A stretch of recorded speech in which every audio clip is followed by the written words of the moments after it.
Ayun, good morning, good afternoon, good evening po sa inyo lahat dyan. Shoutout sa mga subscribers natin, members and viewers. Today's day 16.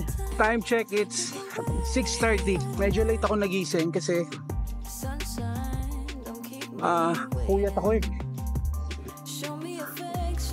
Puyat ako today. Oh yes, last night pala. Anyway,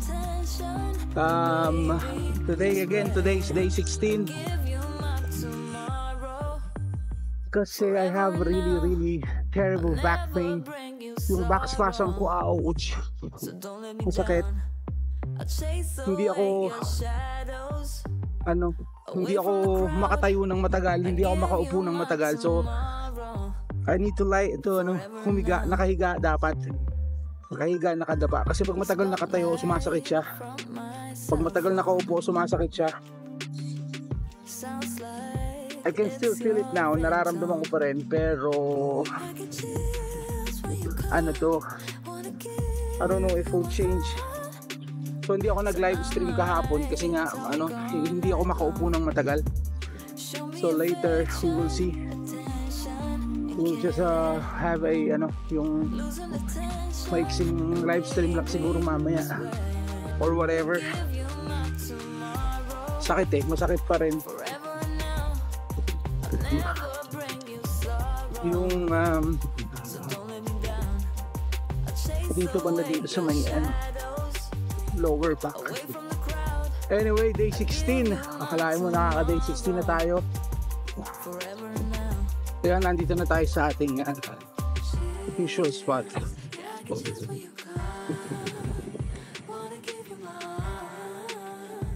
Parang hindi ko alam kung aabot ako ng 20. Sobrang sakit. Pag matagtag, ramdam na ramdam mong naninigas ka sa sakit.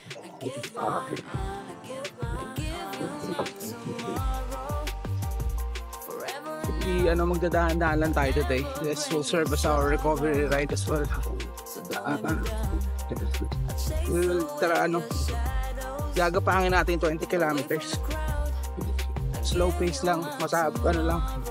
Ngairaos lang natin yung day 16 ride.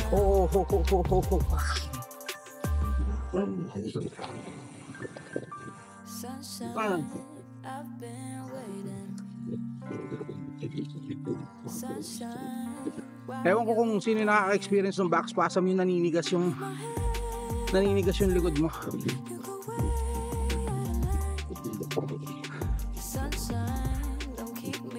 Anyway, dahan-dahan lang naman tayo. Pero in fairness naman, kahit maaraw na, medyo presko pa rin yung hangin. Hindi naman mainit yung hangin. Pero still, nakakaitim yung araw niya. Titingnan natin baka pag nag-init tayo ay mawala yung sakit ng likod. Pag nawala siya, we will see. Titingnan natin yung isang ikot. Naman ako if I can't, hindi ko naman pipilitin. Pag hindi ko kaya, uwi na ako. Pero we will push a little kasi I gusto kong mag-ride, mag-bike ng mahaba-haba.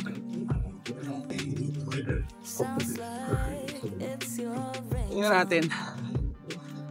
Sige, let's go, let's ride. Ayun, dito na talaga yung lumalabas yung bike fitting, because I feel like na yung position ko sa bike ko is hindi na tama. Kasi masakit siya dito lang sa may left side, sa likod hanggang dito, tumatagos dito. So if I stretch it like this, ayan, ramdam na ramdam ko. Ow. Ayan. So kailangan talaga nating mairaos yung bike fitting na yan, kasi it's really important, kasi talagang it will cost injuries pag hindi ka na bike fit ng maayos, or pag hindi ka na fit dun sa bike mo. In this past 2 days medyo I'm trying to pick up my pace. Yung medyo bilis-bilisan ko yung pacing ko. Pag ganun, lalong ramdam na ramdam mo.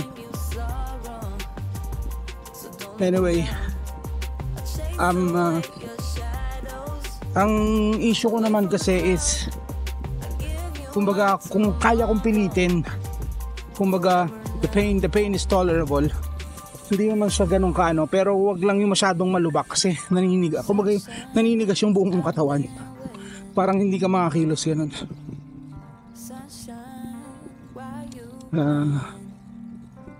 Nag-cost pa siguro, nakadagdag pa siguro kahapon yung na I almost had an accident, yung biglang preno, biglang stop. Ewan ko kung nakadagdag yun or what, kasi after that talagang ramdam ko, biglang talagang sumakit na yung likod ko. Yung ang bilis-bilis mo, kumbaga mabilis yung pace mo, tapos biglang stop. Ayan, yun yung nangyayari sa atin ngayon. So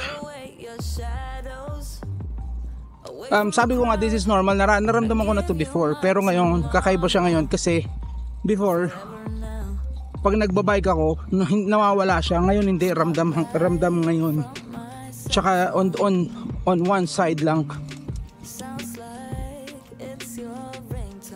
kaya ganun. Wala na, well, let's continue. Let's see, tignan natin.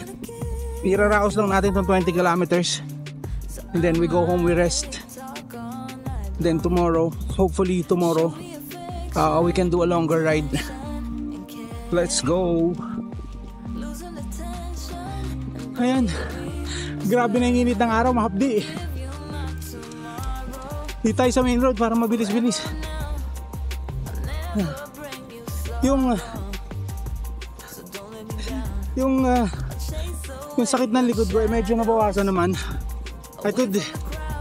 Pwede ko pa sanang i-extend yung ride ko, kaya lang I'd rather not, kasi para bukas makapag long ride ako bukas, kasi hindi ko alam kung ano effect nito after, kasi baka adrenaline na lang kaya nawala. Pero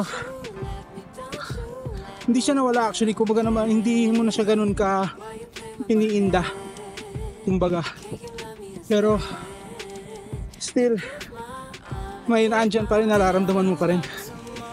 Hindi lang kagaya nung pagsakay ko ng bike. Ayan, tsaka hindi yung araw.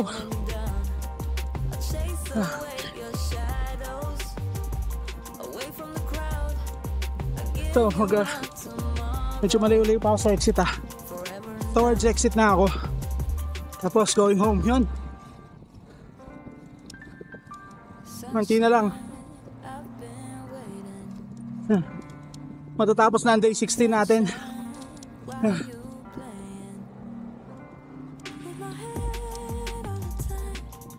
Kanina iniisip ko kung gabi na lang ba ako mag-ride para makapahinga-pahinga pa.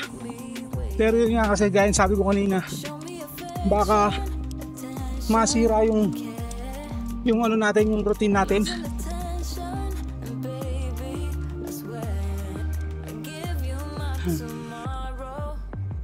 Masira yung routine natin, kaya kahit na kanina kasi pag gising ko malamig, pag malamig sobrang sakit, ramdam mo parang tumitibok. Pero anyway, day 16 is almost over, it's almost done. Kaya yan, see you sa exit, let's go. Ayan, pa-exit na tayo dito.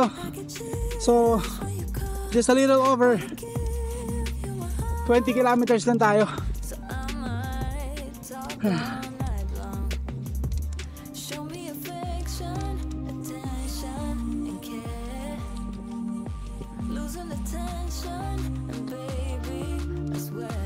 Pero kung mag-aaga tayo, malamang kumaaga-aga ako, malamang ipinilit ko pa to ng 40 Kasi ngayon talagang asin, hindi mo na talaga siya ramdam. Pag tumigil ka ng pagpedal, yun, dun ko nararamdaman ulit. Kaya dito tayo sa loob magdaan para iwasan natin yung mga intersection. Busy ngayon yung mga intersection, naglalabasan yung mga tao for going to work. Yung mga fencing kagaya kahapon, di ba, muntik akong madali doon. Ayan, exit na tayo. Day 16 is done. Kahit may iniinda tayo, kahit na may iniinda tayong sakit, I want to complete this, I want to finish this at least hanggang 30. Kasi nga sabi ko, this is not just a 30-day challenge, this is beyond 30-day challenge. I wanted to push it on how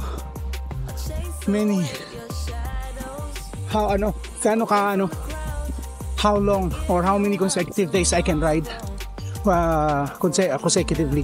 How many consecutive days na nga yun, kung how long. So it's just coincide our yung 30-day challenge. So 30-day challenge, nagkaroon ako ng 100-day challenge noon, parang hanggang day 17 lang hindi ko natapos. So I wanted to continue, I wanted to finish that also, 100-day challenge. So sasabay na natin dito 30-day challenge, then 40, 50, 60, 70, 80, 90, 100.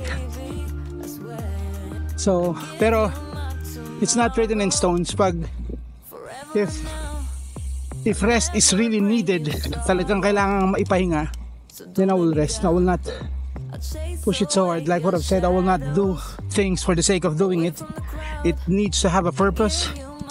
At kailangan na nag-enjoy ako syempre.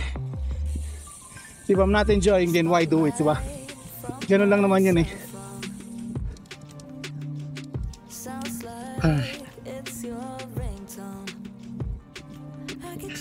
Dito lang tayo sa loob ng aking neighborhood. Ayoko nang dumaan doon sa my main kasi for sure marami naglalabas ang car doon. So patigil-tigil na naman tayo dito.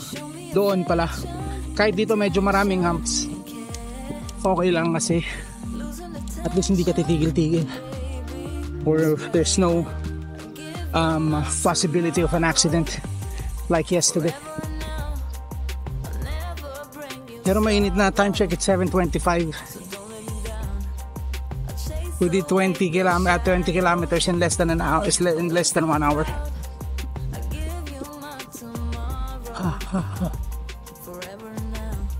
Yan na. So hanggang dito na lang ang ating video for today. Thank you, Lord, for the safe ride. Siyempre thank you sa mga nanonood sa inyo. If you haven't clicked the subscribe button, please subscribe to my channel. And thank you for all the subscribers and the members. I really appreciate all your support. And live stream every day, or mostly every day, 8 p.m. Pilipinas time. Yun.